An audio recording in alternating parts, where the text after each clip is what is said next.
Le invitamos a aprender y recordar los principios fundamentales del cristianismo que todo católico debe saber.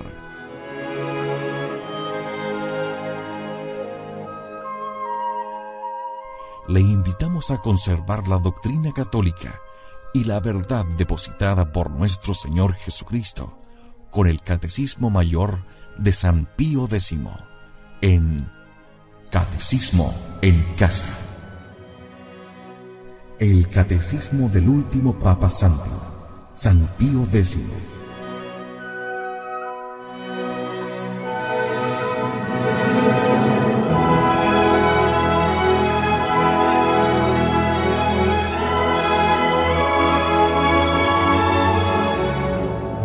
Catecismo en Casa. En Convicción Radio.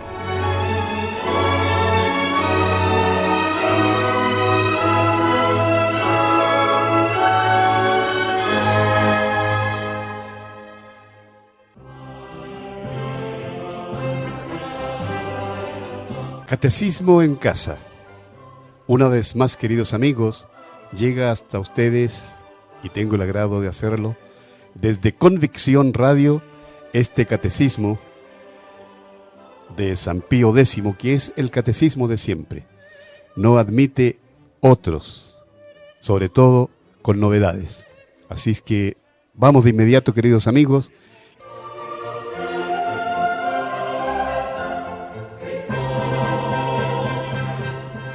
Capítulo 9 con respecto al matrimonio. Naturaleza del sacramento del matrimonio. ¿Qué es el sacramento del matrimonio? Es un sacramento instituido por nuestro Señor Jesucristo que establece una santa e indisoluble unión entre el hombre y la mujer y les da gracia para amarse uno al otro santamente y educar cristianamente a los hijos. ¿Por quién fue instituido el matrimonio? Fue instituido por el mismo Dios en el paraíso terrenal, y en el Nuevo Testamento fue elevado por Jesucristo a la dignidad de sacramento. ¿Tiene alguna particular significación el sacramento del matrimonio? Significa la indisoluble unión de Jesucristo con la Santa Iglesia, su esposa y Madre nuestra amantísima. ¿Por qué se dice que el vínculo del matrimonio es indisoluble? Es indisoluble o que no puede desatarse si no es por la muerte de uno de los cónyuges, porque así lo estableció Dios desde el principio, y así lo proclamó solemnemente nuestro Señor Jesucristo. En el matrimonio cristiano, ¿puede el contrato separarse del sacramento? No, Señor. En el matrimonio entre cristianos, el contrato no puede separarse del sacramento, porque para ellos no es otra cosa el matrimonio que el mismo contrato natural elevado por Jesucristo a la dignidad de sacramento. No puede, por consiguiente, entre cristianos haber verdadero matrimonio que no sea sacramento. Entre cristianos no puede haber verdadero matrimonio que no sea sacramento. ¿Qué efectos produce el sacramento del matrimonio? Primero, acrecienta la gracia santificante. Y segundo, confiere gracia especial para cumplir los deberes matrimoniales. Ministros, rito y disposiciones. ¿Cuáles son los ministros de este sacramento? Son los mismos esposos, los cuales recíprocamente confieren y reciben el sacramento. ¿De qué manera se administra este sacramento?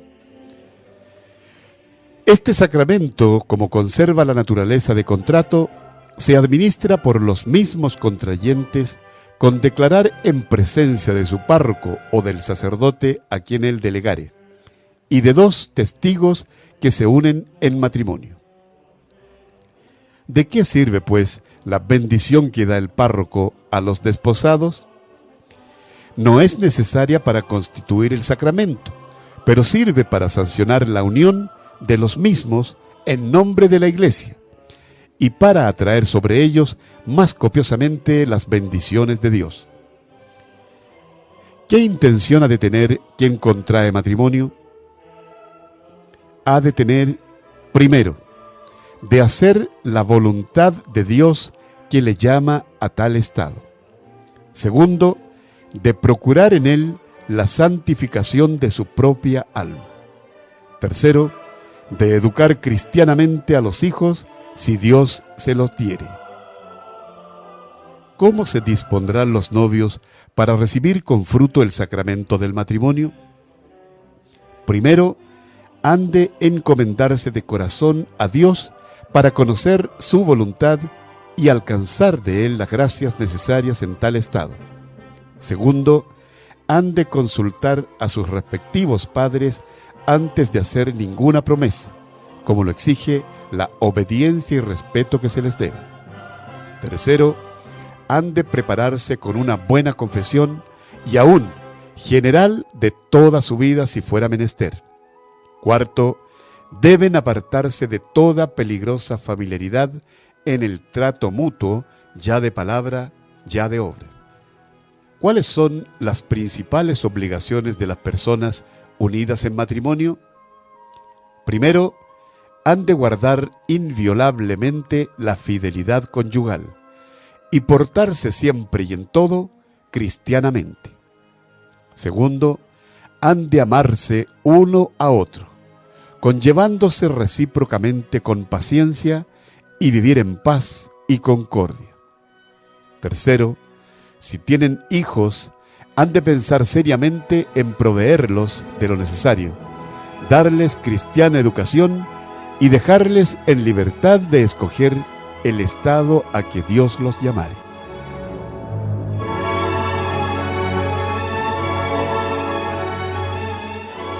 Condiciones e impedimentos. ¿Qué es necesario para contraer válidamente el matrimonio cristiano?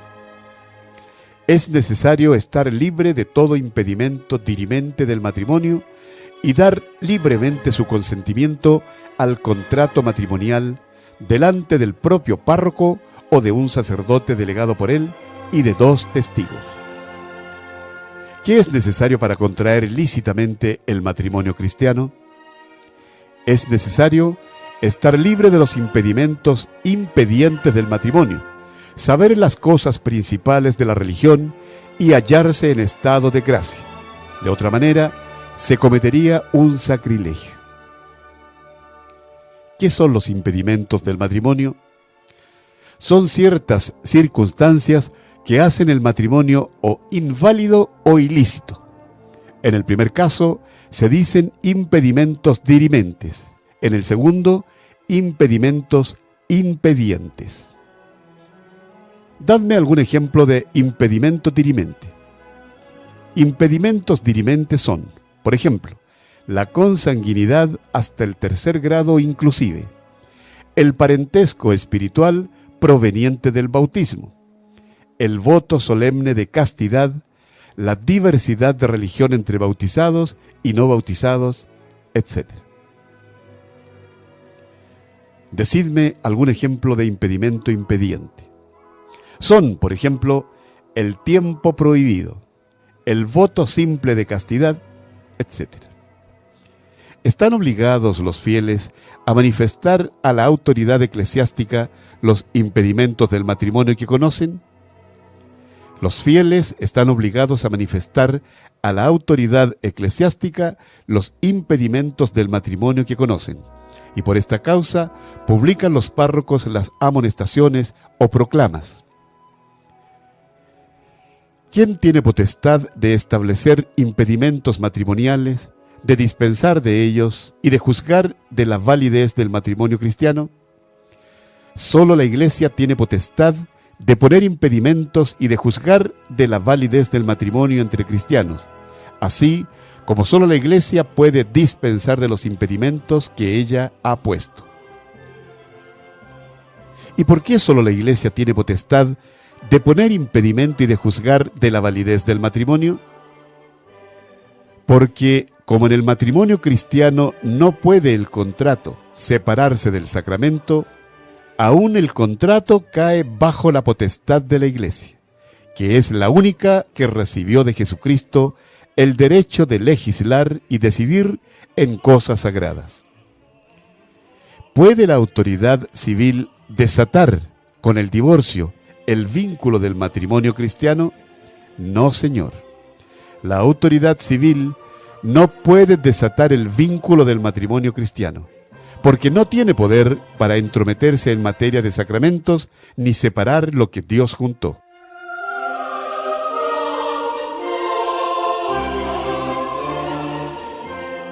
¿Qué es lo que llaman matrimonio civil?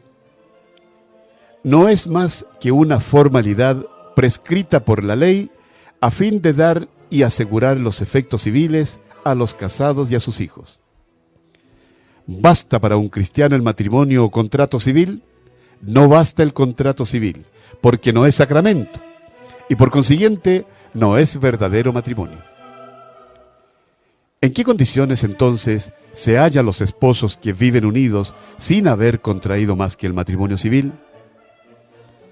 Se hallan en estado de continuo pecado mortal, y su unión será siempre ilegítima delante de Dios y de la Iglesia.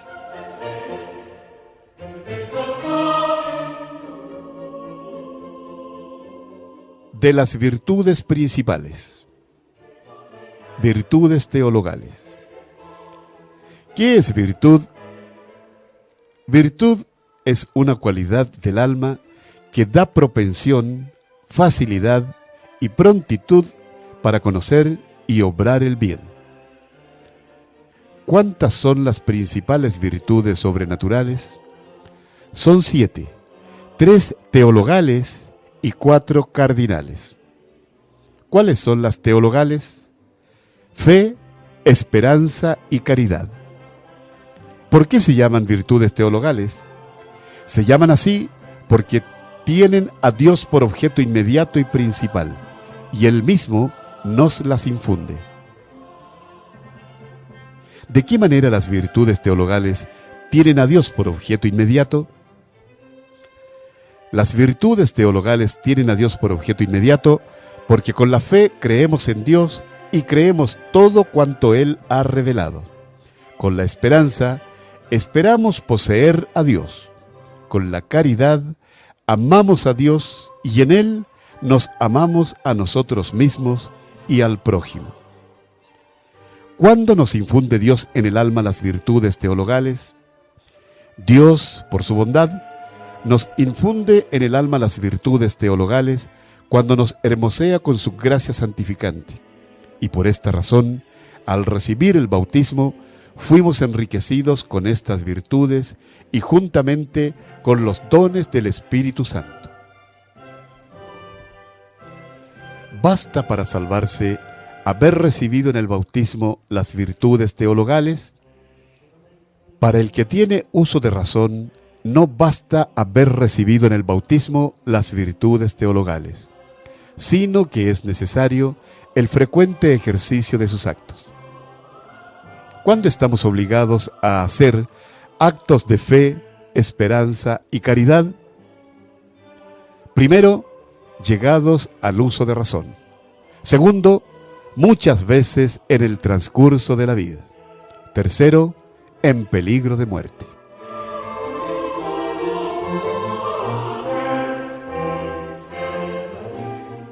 Con respecto a la fe. ¿Qué es fe? La fe es una virtud sobrenatural infundida por Dios en nuestra alma y por la cual, apoyados en la autoridad del mismo Dios, creemos ser verdad cuanto Él ha revelado y por medio de la Iglesia nos propone para creer. ¿Por dónde sabemos las verdades que Dios ha revelado? Por medio de la Santa Iglesia que es infalible, esto es, por medio del Papa, sucesor de San Pedro, y por medio de los obispos, sucesores de los apóstoles, los cuales fueron enseñados por el mismo Jesucristo. ¿Estamos seguros de las cosas que la Santa Iglesia nos enseña? segurísimos.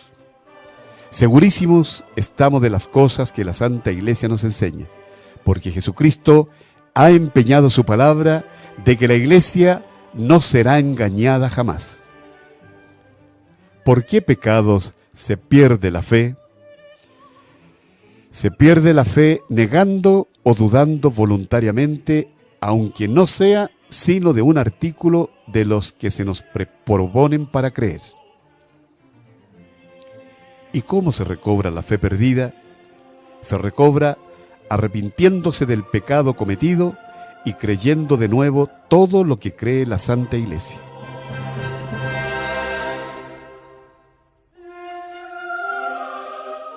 Respecto de los misterios, ¿podemos comprender todas las verdades de la fe? No, no podemos comprender todas las verdades de la fe, porque algunas de estas verdades son misterios. ¿Y qué son los misterios?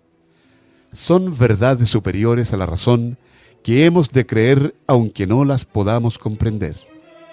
¿Y por qué hemos de creer los misterios? Porque nos los ha revelado Dios, que siendo la infinita verdad y bondad, no puede engañarse ni engañarnos. ¿Los misterios son contrarios a la razón? Los misterios son superiores a la razón, mas no contrarios. Antes bien, la misma razón nos persuade que admitamos los misterios. ¿Y por qué los misterios no pueden ser contrarios a la razón? Porque el mismo Dios, que nos ha dado la luz de la razón y nos ha revelado los misterios, no puede contradecirse a sí mismo.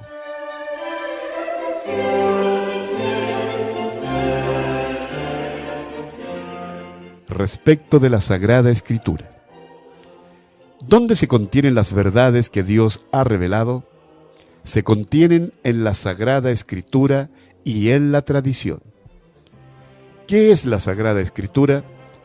Es la colección de los libros que escribieron los profetas y agiógrafos, los apóstoles y los evangelistas, por inspiración del Espíritu Santo y que ha recibido la Iglesia como inspirados.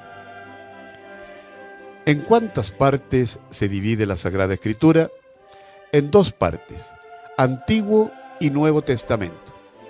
¿Qué contiene el Antiguo Testamento? Contiene los libros inspirados escritos antes de la venida de nuestro Señor.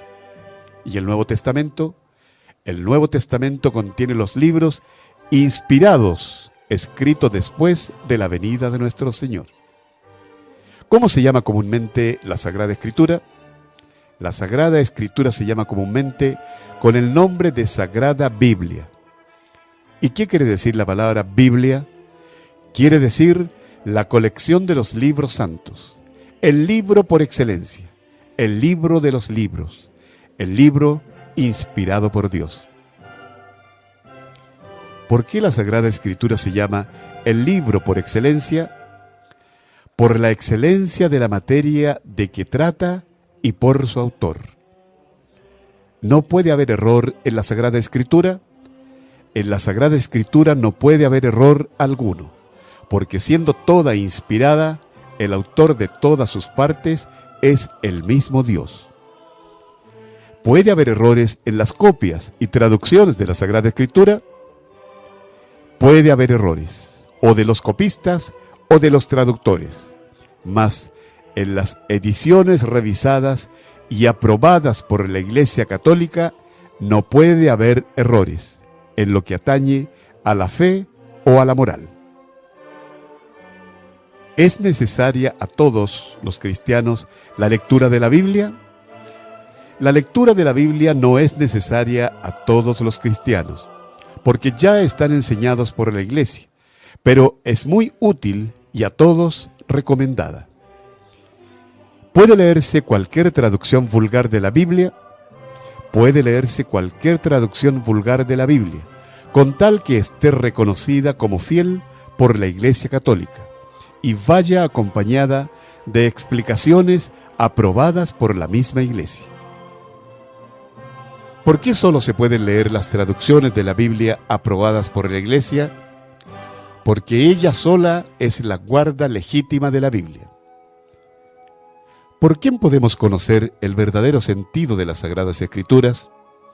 Solo podemos conocerlo por la Iglesia, porque solo la Iglesia no puede errar en su interpretación. ¿Qué debe hacer el cristiano a quien le ofrece una Biblia a un protestante o emisario de los protestantes? Debe rechazarla con horror, como prohibida por la Iglesia. Y si la hubiese recibido sin darse cuenta, debería inmediatamente arrojarla a las llamas o entregarla a su párroco. ¿Y por qué la Iglesia prohíbe las Biblias protestantes?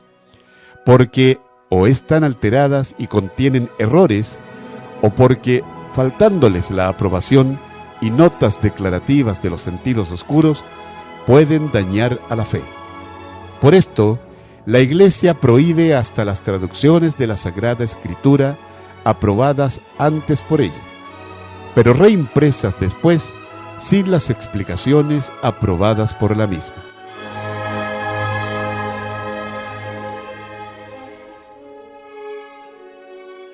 Y esto ha sido, mis queridos amigos, desde Convicción Radio ha llegado hasta ustedes, una vez más, el Catecismo de San Pío X. Adiós, mis amigos.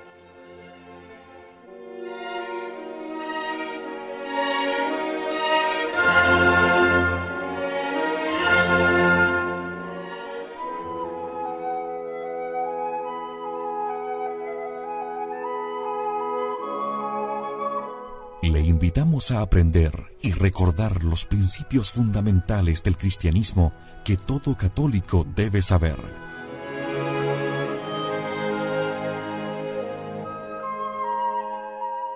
Le invitamos a conservar la doctrina católica y la verdad depositada por nuestro Señor Jesucristo con el Catecismo Mayor de San Pío X en Catecismo en Casa.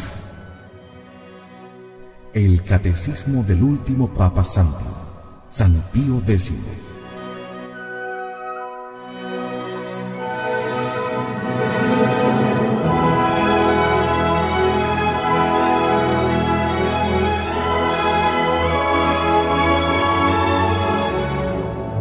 Catecismo en Casa. En Convicción Radio.